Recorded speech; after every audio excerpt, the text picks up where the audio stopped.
He smiled. Yes, I knew you'd understand. I'll tell you, it's been difficult, extremely difficult. I thought of you a good many times before I sat down and wrote that letter, believe me. But if he's not ill, I thought you said he wasn't himself. Yes, yes. So I did. You wait now, Tony. Don't be so impatient. You'll see for yourself. It's his mind, I think. His mind? I felt a distinct wave of regret and shock at the suggestion that my grandfather's mind had given way. The thought that the magnificent brain had retreated from sanity was intolerable, and I was loath to entertain it. Surely not, I cried. Frolin, what the devil is it? He turned his troubled eyes on me once more. I don't know, but I think it's something terrible. If it were only grandfather. But there's the music. And then there are all other things, the sounds and smells, and he caught my amazed stare and turned away, almost with physical effort, pausing in his talk. But I'm forgetting. Don't ask me anything more. Just wait. You'll see for yourself. He laughed shortly. A forced laugh. Perhaps it's not the old man who's losing his mind. I've thought of that sometimes too, with reason. I said nothing more, but there was a beginning to mushroom up inside of me. Now a kind of tense fear, and for some time I sat by his side, thinking only of Frolin and old Josiah Alwyn living together in that old house, unaware of the towering pines all around, and the wind's sound, and the fragrant pungence of leaf fire smoke riding the wind out of the northwest. Evening came early to this country, caught in the dark pines, and though afterglow still lingered in the west, fanning upward in a great wave of saffron and amethyst, darkness already possessed the forest through which we rode. Out of the darkness came the cries of the great horned owls and the lesser cousins, the screech owls, making an eerie magic in the stillness broken otherwise only by the wind's voice and the noise of the car passing along the comparatively little-used road to the Alwyn house. We're almost there, said Frolin. The lights of the car passed over a jagged pine, lightning struck years ago, and standing still with two gaunt limbs, arced like gnarled arms, toward the road, an old landmark to which Frolin's words called my attention, since he knew I would remember it but half a mile from the house. If grandfather should ask, he said then, I'd rather you said nothing about my sending for you. I don't know that he'd like it. You could tell him you were in the Midwest and came up for a visit. I was curious anew, but forebode to press Frolin further. He does know I'm coming then. Yes.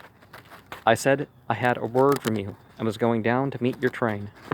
I could understand that if the old man thought Frolin had sent for me about his health, he would be annoyed and perhaps angry.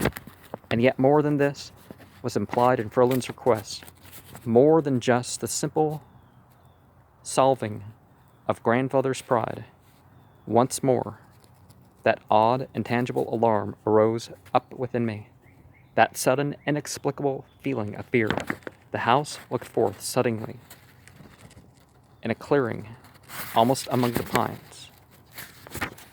The house looked forth suddenly in a clearing among the pines. It had been built by an uncle of grandfather's in Wisconsin's pioneering days, back in the 1850s, by one of the seafaring Alwyns of Innsmouth, that strange dark town on the Massachusetts coast. It was an unusually unattractive structure, snug against the hillside like a crusty old woman in furbelows. It defied many architectural standards without, however, seeming ever fully free of most of the superficial facets of architecture circa 1850, making for the most grotesque and pompous appearance of structures of that day. It suffered a wide veranda, one side of which led directly into the stables where, in former days, horses surreys, and buggies had been kept, and where now 2 cars were housed. The only corner of the building which gave any evidence at all of having been remodeled since it was built.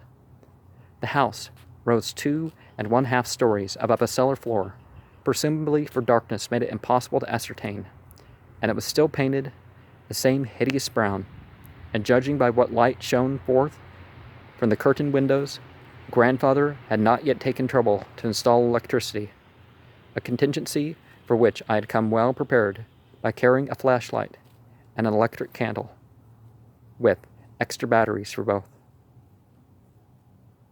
Fraulein drove into the garage, left the car, and carrying some of my baggage, led the way down the veranda to the front door, a massive thick-paneled oak piece, decorated with a ridiculously large iron, out of which came a faint light, which was yet enough to illumine spectrally the broad stairs leading to the upper floor.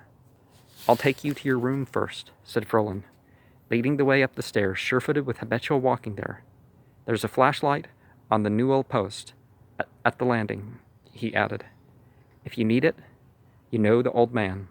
I found the light and lit it, making only enough delay so that when I caught it with Fraulein, he was standing at the door of my room, which I noticed was almost directly over the front entrance and thus faced west, as he did the house itself. "He's forbidden us to use any of the rooms east of the hall up here," said Fraulein, fixing me with his eyes, as much as to say, "You see how queer he's got. He waited for me to say something, but since I did not went on, so I have the room next to yours." "And how? Hugh? How? It is on the other side of me, in the southwest corner, right now, as you might have noticed. Hoff's getting something to eat. And grandfather, very likely in his study. You'll remember that room. I indeed remember that curious windowless room, built under explicit directions by great-uncle Leander, a room that occupied the majority of the rear of the house, the entire northwest corner, and all the west width, save for a small corner at the southwest, where the kitchen was, and the kitchen from which a light had streamed into the lower hall of our entrance. The study had been pushed partway back into the hill slope, so that the east wall could not have windows. But there was no reason save Uncle Leander's eccentricity for the windowless north wall. Squarely in the center of the east wall, indeed, built into the wall, was an enormous painting, reaching from the floor to the ceiling and occupying a width of over 6 feet. If this painting, apparently executed by some unknown friend of Uncle Leander's, if not by my great-uncle himself, had about it any mark of genius or even unusual talent, this display might have been overlooked, but it did not. It was a perfectly prosaic representation of a north country scene, showing hillside with a rocky cave opening out of the center of the picture, a scarcely defined path leading to the cave, an impressionistic beast, which was evidently meant to resemble a bear once common in this country, walking toward it, and overheard something that looked like an unhappy cloud, lost among the pines, rising darkly all around. This dubious work of art completely and absolutely dominated the study, despite the shelves of books that occupied almost every available niche in what remained of the walls of the room, despite the absurd collection of oddities strewn everywhere, bits of curiously carved stone and wood, strange mementos of great-uncle's seafaring life. The study had all the lifelessness of a museum, and yet, oddly, it responded to my grandfather like something alive.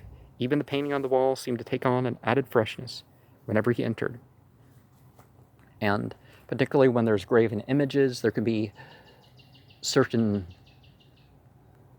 magical effects, you can call them, but the jinn can play, the shayateen min al jinn can play a role with graven images in particular, but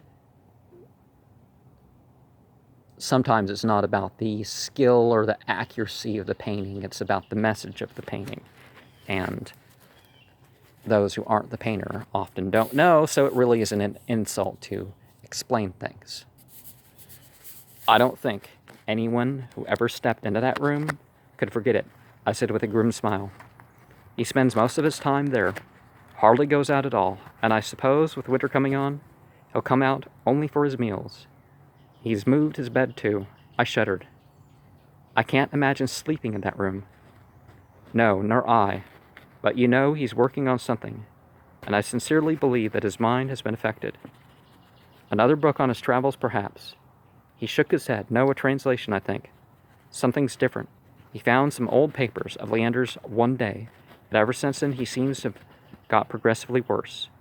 He raised his eyebrows and shrugged. Come on, Hoff. We'll have to supper ready by this time, and you'll see for yourself. Frolin's cryptic remarks had led me to expect an emaciated old man. After all, grandfather was in his early 70s, and even he could not be expected to live forever. But he had not changed physically at all. As far as I could see, there he sat at his supper table, still the same hearty old man, his mustache and beard not yet white, but only iron gray, and still with plenty of black in them. His face was no less heavy, his color no less ruddy. At the moment of my entrance, he was eating heartily from the drumstick of a turkey. Seeing me, he raised his eyebrows a little, took the drumstick from his lips, and greeted me with no more excitement than if I had been away from him but half an hour. You're looking well, he said. And you, I said, an old warhorse. He grinned. My boy, I'm on the trail of something new, some unexplored country apart from Africa, Asia, and the Arctic regions. I flashed a glance at Frolin. Clearly this was news to him. Whatever hints grandfather might have dropped of his activities, they had not included this. He asked then about my trip west, and the rest of the supper hour was taken up with the small talk of other relatives. I observed that the old man returned insistently to long-forgotten relatives at Innsmouth. What had become of them? Had I ever seen them? What did they look like? Since I knew practically nothing of the relatives at Innsmouth, and had the firm conviction that all had died in a strange catastrophe which had washed many inhabitants of that shunned city out to sea, I was not helpful, but the tenor of these innocuous questions puzzled me no little.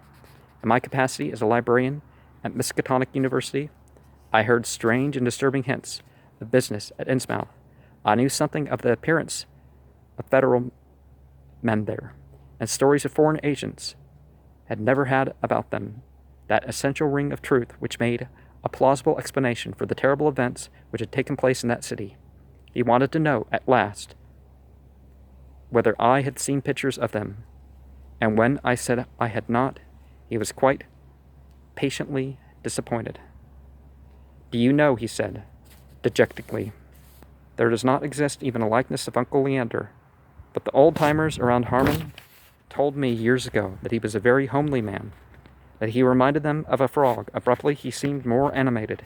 He began to talk a little faster. Do you have any conception of what that means, my boy? But no, he wouldn't have. It's too much to expect. He sat for a while in silence, drinking his coffee, drumming on the table with his fingers, and staring into space with a curiously preoccupied air, until suddenly he rose and left the room, inviting us to come to the study when we had finished.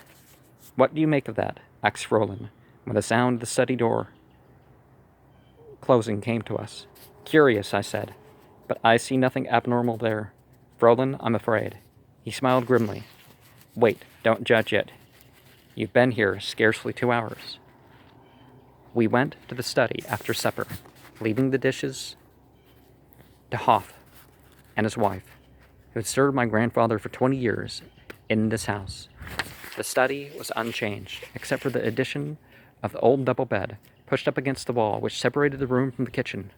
Grandfather was clearly waiting for us, or rather for me, and if I had the occasion to think, Cousin Frolin cryptic, there is no word adequate to describe my grandfather's subsequent conversation. Have you ever heard of the Wendigo? He asked.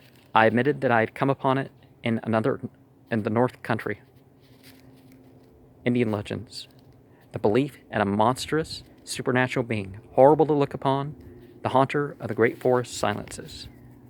He wanted to know whether I had ever thought of there being a possible connection between the legend of the Wendigo and the air elements, and my replying in the affirmative, he expressed a curiosity about how I had come to know the Indian legend in the first place, taking pains to explain that the Wendigo had nothing whatever to do with this question.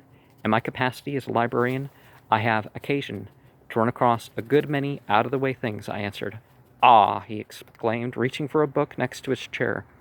Then doubtless you may be familiar with this volume. I looked at the heavy black-bound volume, whose other title was stamped only on its backbone in gold leaf, The Outsider and Others, by H.P. Lovecraft. I nodded. This book is on our shelves. You read it then? Oh yes, most interesting. Then you have to read what it has to say about Innsmouth, in a strange story, The Shadow over Innsmouth. What do you make of that? I reflected hurriedly, thinking back to the story. And presently it came to me, a fantastic tale of horrible sea beings, spawn of Cthulhu, beast of primordial origin, living deep in the sea. Remember the Cthulhu beast of the, beasts of the Sumerians. The man had...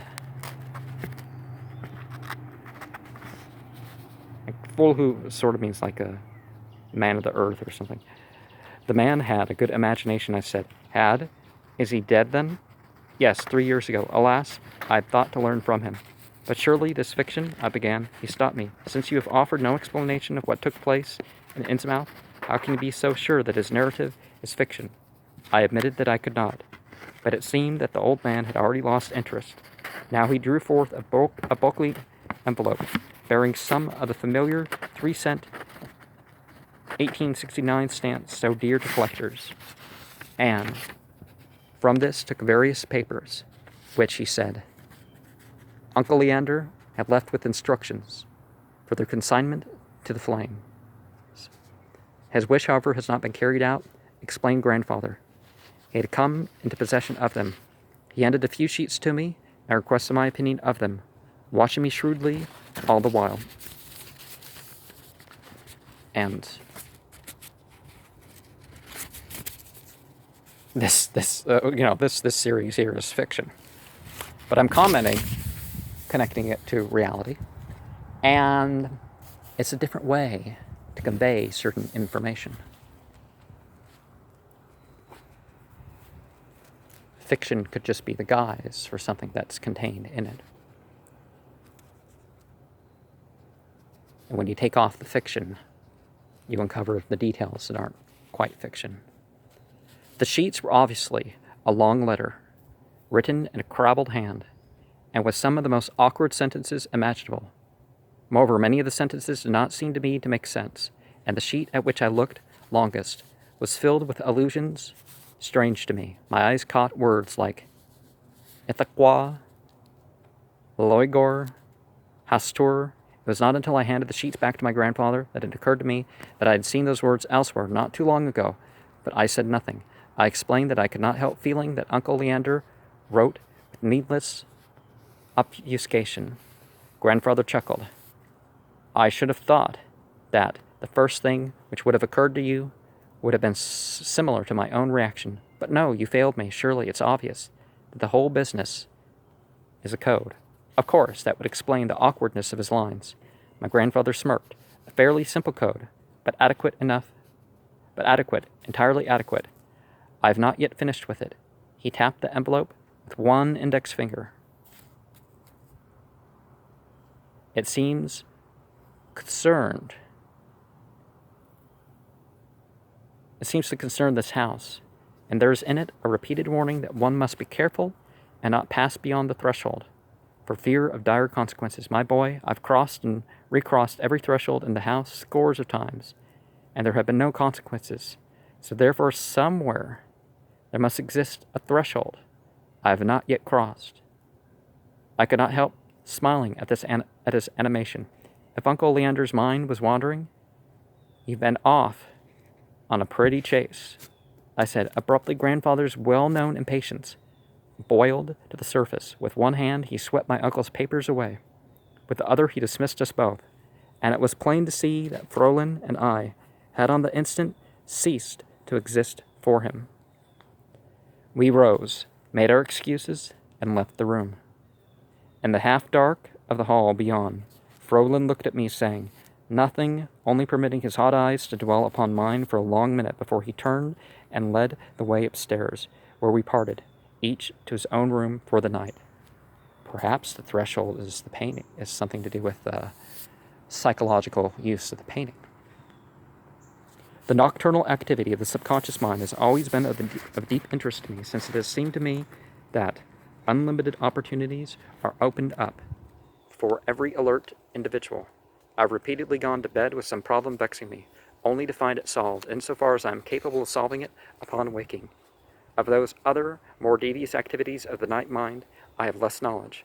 I know that I retired that night with the question of where I have encountered my Uncle Leander's strange words before long and foremost in mine, and I know that I went to sleep at last with that question unanswered. Yet, when I awoke in the darkness some hours later, I knew at once that I had seen those words, those strange proper names in the book by H.P. Lovecraft, which I had read at Miskatonic, and it was only secondarily that I was aware of someone tapping at my door, and called out in a hushed voice, "It's Frolin, are you awake? I'm coming in." I got up, slipped on my dressing gown, and lit my electric candle. By this time Frolin was in the room, his thin body trembling a little, possibly from the cold, for the September night air flowing through my window was no longer of the summer. "What's the matter?" I asked. He came over to me, a strange light in his eyes, and put a hand on my arm.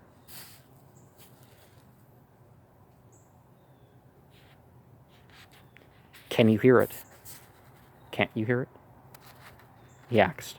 "God, perhaps it's my mind." "No, wait," I exclaimed. From somewhere outside it seemed came the sound of weirdly beautiful music. Flutes, I thought.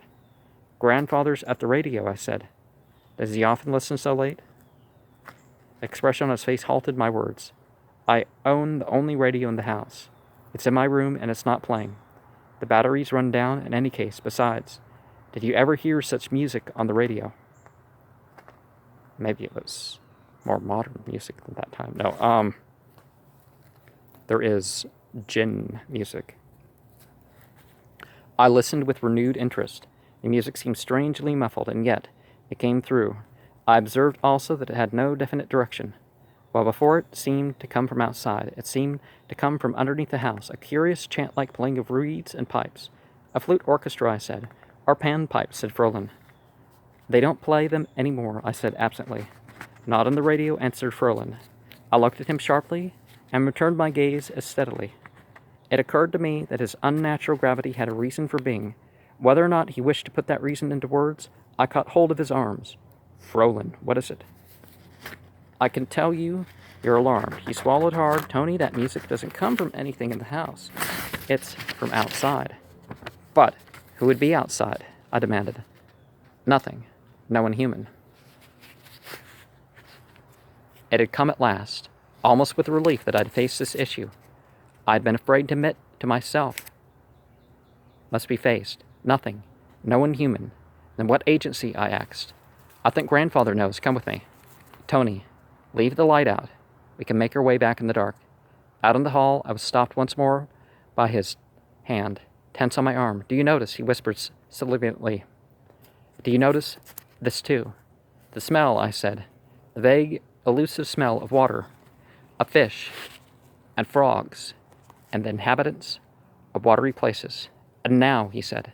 Quite suddenly the smell of water was gone, and instead came a swift frostiness, flowing through the hall as of something alive, the indefinable fragrance of snow, the crisp moistness of snowy air. "Do you wonder?" "I've been concerned," asked Frolin.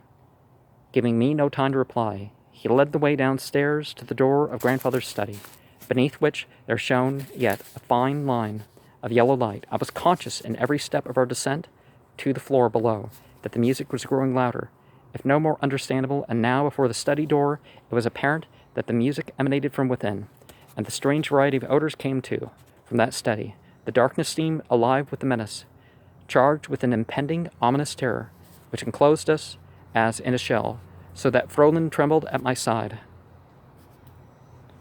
Impulsively, I raised my arm and knocked on the door. There was no answer from within. But, on the instant of my knock, the music stopped. The strange odors vanished from the air. You shouldn't have done that, whispered Frolan. I tried the door. It yielded to my pressure, and I opened it. I did not know what I expected to see there in the study, but certainly not what I did see. No single aspect of the room had changed, save that grandfather had gone to bed, and now sat there with his eyes closed and a little smile on his lips, some of his work open before him on the bed, and the lamp burning. I stood for an instant staring, not daring to believe my eyes, incredulous before the prosaic scene I looked upon. Whence, then, had come the music I had heard, and the odors and fragrances in the air? Confusion took possession of my thoughts, and I was about to withdraw, disturbed by the repose of my grandfather's features, when he spoke. Come in, then, he said, without opening his eyes. So he heard the music, too. I had begun to wonder why no one else heard it. Well, perhaps a spiritual phenomenon. Or a psychological phenomenon due to something going on causing a reaction that doesn't cause a reaction to everybody. Mongolian, I think. 3 nights ago, it was clearly Indian. North Country again. Canada and Alaska. I believe there are places where Ipecacuanha is still worshipped. Yes. And about a week ago, notes I last heard played in Tibet, in forbidden Lhasa, 3 years ago. Decades ago. Who made it? I cried. Where did it come from? He opened his eyes and regarded us standing there. It came from here, I think, he said, placing the flat of one hand on the manuscript before him. The sheets written by my great-uncle and Leander's friends made it. Music of the spheres, my boy. Do you credit your senses? I heard it, so did Frolan. And what can Hoff be thinking? Mused grandfather. He sighed. I've nearly got it, I think. It only remains to determine which of them Lander communicated with. What? I repeated. What do you mean? He closed his eyes and the smile came back briefly to his lips. I thought at first it was Cthulhu. Lander was, after all, a seafaring man, but now I wonder if it might not be one of the creatures of the air. Loigar, perhaps, or Ipecacuanha, whom I believe certain of the Indians call the Wendigo. There is a legend that Ipecacuanha carries his victims with him in the far spaces above the earth, but I am forgetting myself again. My mind wanders. His eyes flashed open, and I found him regarding us with a peculiarly aloof stare. It's late, he said. I need sleep. What in God's name was he talking about? Frolan in the hall. Come along, I said. But back in my room once more, with Frolan waiting, expectingly to hear what I had to say. I did not know how to begin. How would I tell him about the weird knowledge hidden in the forbidden text of the Miskatonic University, the dread book of Iban, the obscure Miskatonic manuscripts, and the terrible Ulia texts, and most shunned of all, the Necronomicon of the mad Arab Abdul al-Hazred? How could I say to him with any conviction at all that the things that crowded into my mind as a result of my hearing my grandfather's strange words, the memories that boiled up from deep within, the powerful ancient ones, elder beings of